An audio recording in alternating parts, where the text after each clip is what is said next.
Bismillahirrahmanirrahim. Assalamu alaikum. Today our topic of discussion is branches of biology.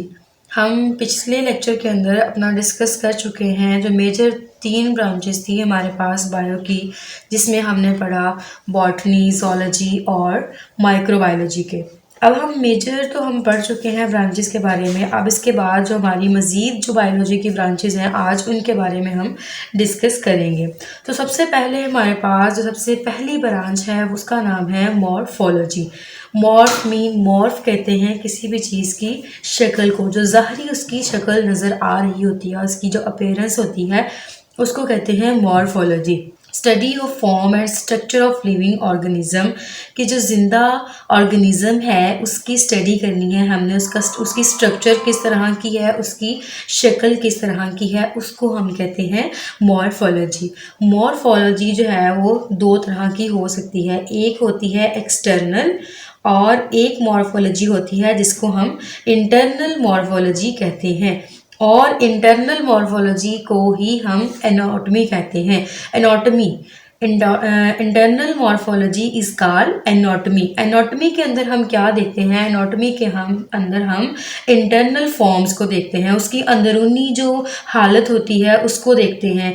अंदरूनी हालत, cell की अंदरूनी हालत को, किसी भी ऑर्गन की अंदरूनी हालत को चेक करने के लिए हम एनाटॉमी का मुताला करते हैं।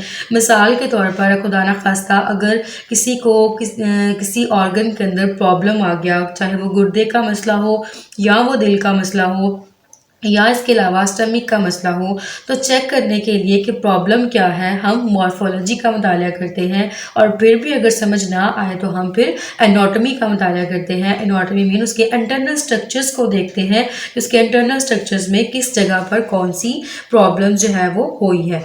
उसके बाद नेक्स्ट हमारे पास है फिजियोलॉजी। फिजियोलॉजी भी बायो की एक ब्रांच है जिसको हम इस तरह से डिफाइन कर सकते हैं, it is the branch of biology which deals with the functions of different parts of living organisms.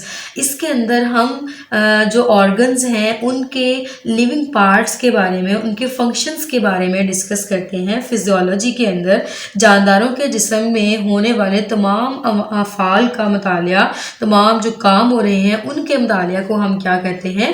Physiology कहते हैं। नेक्स्ट है जेनेटिक्स। जेनेटिक्स एक ऐसी ब्रांच, ये बहुत ही ब्रॉड फील्ड है। जेनेटिक्स जो है ये बायो की ही एक ब्रांच है जिसका नाम है जेनेटिक्स। जेनेटिक्स के अंदर हम जीन्स को स्टडी करते हैं, जीन्स को और उसके किरदार को, genes and role in inheritance, उसका विरासत के अंदर क्या रोल है, उसका विरासत के अंदर क्या किरदार है, उसके बारे में हम डिस्कस करते हैं जेनेटिक्स के अंदर। जेनेटिक्स में अगर हम बात कर रहे हैं जीन्स की, तो व्हाट इज़ जीन? तो gene is a basic unit of DNA. Gene क्या है? एक बुनियादी यूनिट है, बुनियादी इकाई है डीएनए की। DNA is hereditary material. DNA क्या है? हेरिडिटरी मटेरियल है, ये एक विरासती मादा है। DNA is deoxy ribonucleic acid. तो ये क्या है? जीन। जीन की डेफिनेशन हमने पढ़ ली कि एक बेसिक यूनिट है हमारे पास, विरासत का बुनियादी इकाई है ये। उसके बाद हमने पढ़ा, हमने देखा कि नेक्स्ट जो है वो है सोशियो बायोलॉजी।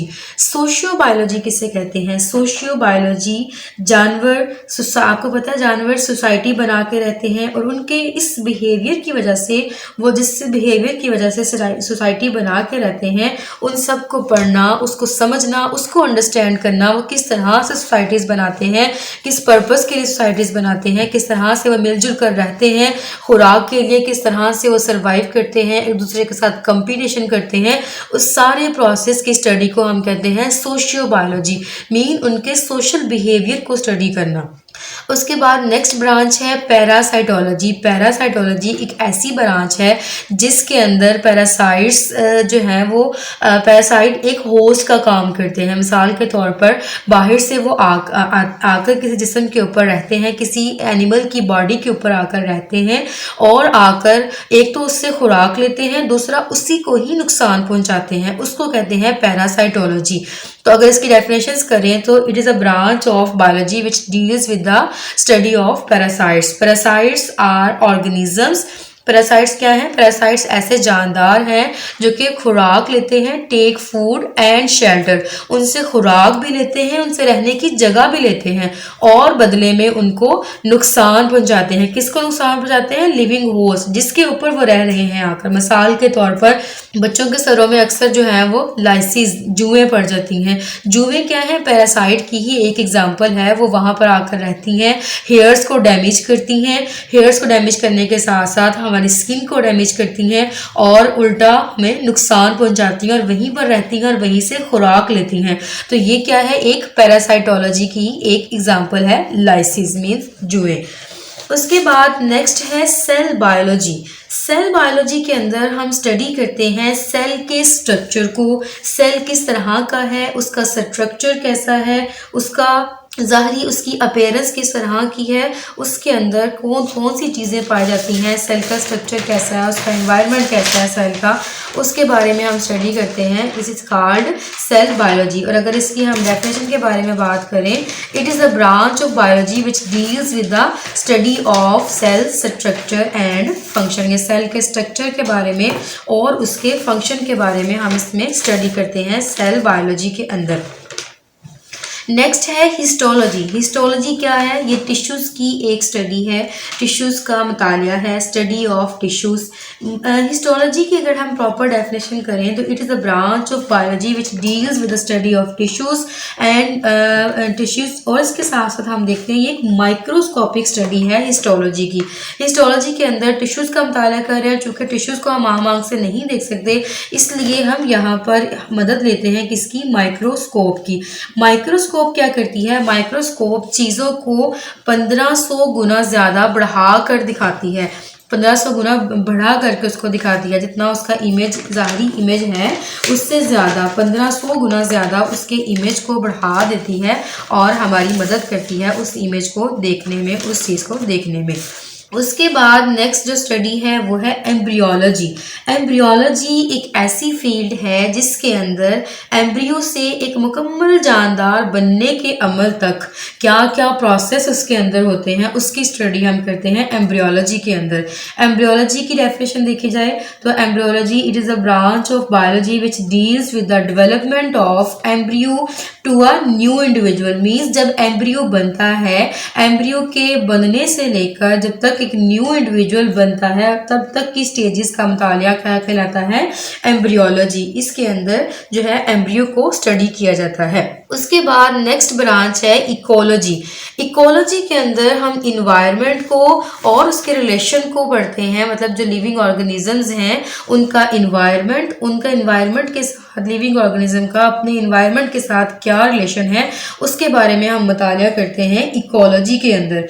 जानदारों और उनके माहौल का आपस में क्या ताल्लुक है, उसके मुतालिया को हम इन्वायरमेंटल बायोलॉजी भी कहते हैं। इकोलॉजी को हम इन्वायरमेंटल बायोलॉजी भी कहते हैं।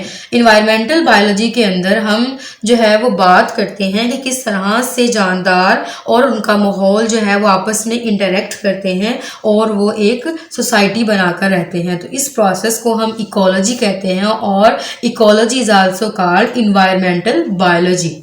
नेक्स्ट टर्म है टेक्सोनोमी। टेक्सोनोमी किसे कहते हैं? टेक्सोनोमी जो है वो क्लासिफिकेशन और naming of living organisms, mean इसके अंदर क्लासिफाई किया जाता है ऑर्गेनिजम्स को और उनको नाम दिए जाते हैं। जैसा कि हमने 9th क्लास के अंदर पहले भी इस चीज़ को डिस्कस किया कि टेक्सोनोमी क्या है। टेक्सोनोमी के अंदर हम ऑर्गेनिजम्स के क्लासिफिकेशन को पढ़ते हैं, मीन्स उनकी रैंकिंग के बारे में पढ़ते हैं कि ये ऑर्गेनिज्म किस वाले रैंक के अंदर आएगा और उनका नाम देना, साइंटिफिक नेमिंग हम करते हैं टेक्सोनोमी के अंदर। तो उस प्रोसेस को हम बोलते हैं टेक्सोनोमी। उसके बाद है बायोटेक्नोलॉजी। बायोटेक्नोलॉजी एक ऐसी फील्ड है जिसके अंदर हम माइक्रो ऑर्गेनिजम्स का मुतालिया करते हैं, माइक्रो ऑर्गेनिजम्स की स्टडी करते हैं। माइक्रो ऑर्गेनिजम्स की हेल्प की मदद से हम जो है बहुत सारे प्रोडक्ट्स बनाते हैं। बहुत सारे प्रोडक्ट्स आजकल जो मार्केट में आती हैं वो बायोटेक्नोलॉजी की मरहूने मिन्नत है। बायोटेक्नोलॉजी की डेफिनेशन को देखा जाए तो इसमें हम देखते हैं practical application of living organisms, mean इसके अंदर हम प्रैक्टिकली वर्क करते हैं, प्रोडक्ट्स बनती हैं, नई से नई प्रोडक्ट्स बन रही हैं बायोटेक्नोलॉजी के इस्तेमाल से, to make substances for benefit of mankind, इंसानों की मदद के लिए, ह्यूमंस के बेनिफिट्स के लिए बहुत सारे प्रोडक्ट्स यूज़ करके हम क्या करते हैं, बायोटेक्नोलॉजी की फील्ड को स्टडी करते हैं। बायोटेक्नोलॉजी जो है इसमें आपको बहुत सारी एग्जांपल्स देखने को मिलती हैं। मिसाल के तौर पर दूध से दही का बनना, वो भी माइक्रो ऑर्गेनिजम्स की मदद से ही बनता है, इसलिए वो बायोटेक्नोलॉजी की ही एक एग्जांपल है। उसके बाद आप देखते हैं अंगूर से शराब बनती है, अंगूरों की शराब बहुत ज़्यादा फेमस शराब है, सुना होगा आपने इसके बारे में। जो अंगूरों से शराब बनती है वो भी बायोटेक्नोलॉजी के ही मरहून मिन्नत है। उसके बाद ऐसी बहुत सारी एग्जांपल्स हैं हमारे पास जो कि बायोटेक्नोलॉजी की फील्ड के अंदर हमें देखने को मिलती हैं। ये लेटेस्ट ब्रांच है जिसमें हम माइक्रो ऑर्गेनिजम्स को स्टडी करते हैं। माइक्रो ऑर्गेनिजम्स का यूज़ करके हम बहुत सारी प्रोडक्ट्स को बनाते हैं। उसके बाद हमारे पास ब्रांच है पैलियोंटोलॉजी। पैलियोंटोलॉजी के अंदर हम स्टडी करते हैं मुर्दा जानदारों की बाकियात को, means study of fossils. Fossils किसे कहते हैं, जो डेड रिमेन्स होते हैं एनिमल्स के, जो एक्सटिंक्ट हो चुके ऑर्गेनिजम्स होते हैं उनका। फोसिल्स जो हैं वो एक्सटिंक्ट ऑर्गेनिजम्स के होते हैं या किसी और ऑर्गेनिज्म के भी हो सकते हैं, लेकिन ज़्यादातर जो हम स्टडी करते हैं वो एक्सटिंक्ट ऑर्गेनिजम्स के होते हैं। फोसिल्स कैसे बनते हैं, फोसिल्स हज़ारों साल लगते हैं इस चीज़ को बनने में। फोसिल्स को बनने में पहाड़ों के अंदर या पहाड़ों के नीचे या समंदर के नीचे या मिट्टी की तह के नीचे हज़ारों साल, मिलियंस और ट्रिलियंस ऑफ ईयर्स लग जाते हैं इस प्रोसेस को कंप्लीट होने में। एनिमल्स जो हैं वो इस ज़मीन के नीचे दब जाते हैं और with the passage of time उनकी डीकम्पोजिशन होती है और एट द एंड बहुत ज़्यादा अरसे के बाद फॉसिल्स जो हैं वो दरियाफ्त होते हैं। फॉसिल्स का बनना और उनकी स्टडी करना, उनका पढ़ना, किस तरह से उनको हम स्टडी करते हैं, उसमें क्या क्या चीज़ें पाई जाती हैं, उसको हम क्या कहते हैं, पैलियोंटोलॉजी। तो इसकी डेफिनेशन कुछ यूँ होगी, it is the branch of biology which deals with the study of fossils and remains of extinct organisms, it is called palaeontology. उसके बाद नेक्स्ट टर्म है एंटोमोलॉजी। एंटोमोलॉजी कहते हैं हशरात की स्टडी को, इंसेक्ट की स्टडीज़ को हम क्या कहते हैं, एंटोमोलॉजी। इसके अंदर हशरात को पढ़ा जाता है, हशरात की स्टडी की जाती है, उनका स्ट्रक्चर किस तरह का है, मॉर्फोलॉजी कैसी है, वे ऑफ लिविंग क्या है, हर चीज़ को उनकी हर चीज़ को, कीड़े मकोड़ों जिसे हम कहते हैं उनको कहते हैं हशरात, तो उनकी स्टडी को हम कहते हैं एंटोमोलॉजी। उसके बाद नेक्स्ट टर्म है फार्माकोलॉजी।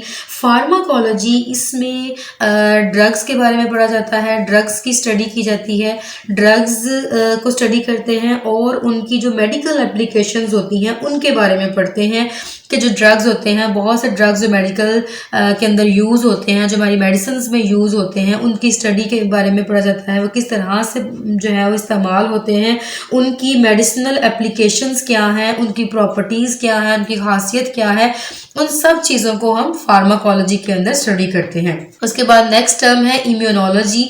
इम्यूनोलॉजी के अंदर हम इम्यून सिस्टम के बारे में पढ़ते हैं।